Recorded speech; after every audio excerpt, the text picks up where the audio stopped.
Duutiin ooltu maraafu habarannu amma gaafu maali jawaabnumti kenna gaafa kabrii gadi seenne gaafa ruuhii fi jismiilleen gargar bahee of hin beeyne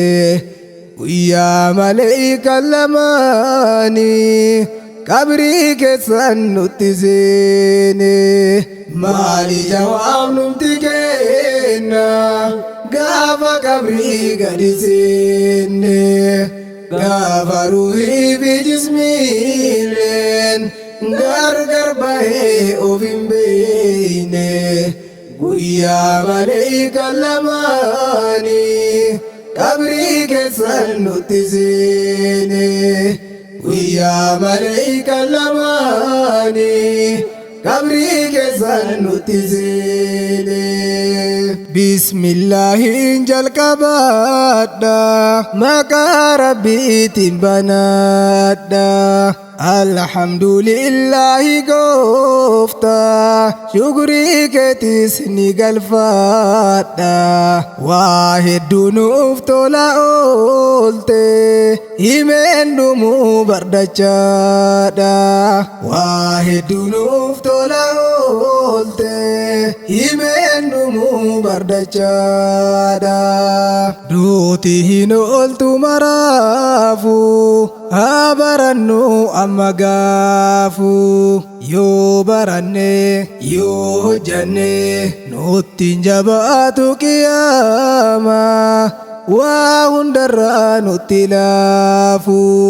nutti jabaatu qiyaama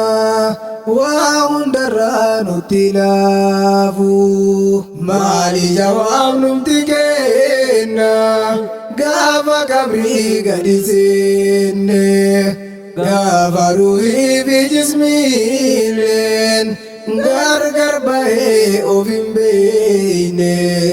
guyyaa maleeykan lamaanii kabrii keessan nutti seene guyyaa maleeykan lamaanii kabrii keessan nutti seene.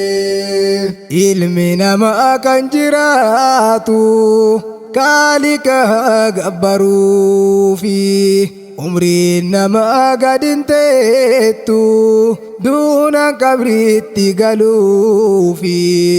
maaltu beekaa jazaa kenna ammuma haa tolfannuufi maaltu beekaa jazaa kenna ammuma haa tolfannuufi nu laaffisi nu taasisi akka argannu qiyaama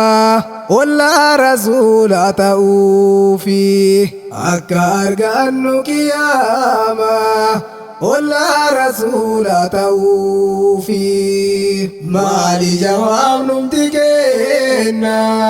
gaafa kabrii gadi seenne gaafa ruuhii fi jismiilleen gargar bahee of hin beeyne guyyaa maleeykan lamaanii kabrii keessan nutti seene guyyaa maleeykan lamaanii kabrii keessan nutti seene. Yaa ummata kan islaamaa cinqaan kabrii ni jabaata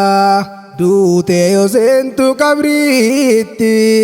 maleeykatu nu dhiyaata naakirii fi munkariidha eenyu rabbiin kasi uume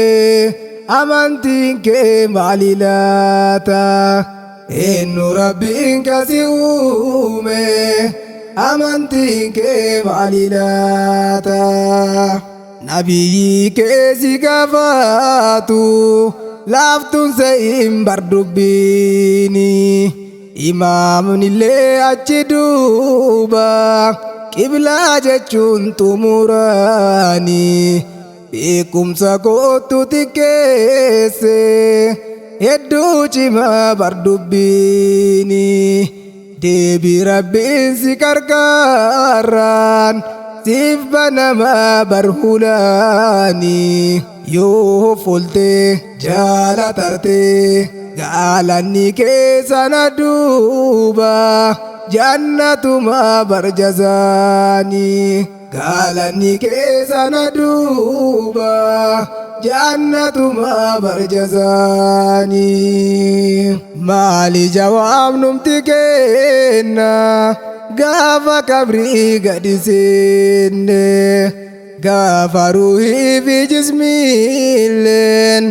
gargar bahee of hin beeyne guyyaa maleeykan lamaanii kabrii keessan nutti seene maali jawaabnumti kenna gaafa kabrii gadi seenne gaafa ruuhii fi jismiilleen gargar bahee of hin beeyne guyyaa maleeykan lamaanii kabrii keessan nutti seene guyyaa maleeykan lamaanii kabrii keessan nutti seene guyyaa maleeykan lamaanii kabrii keessan nutti seene.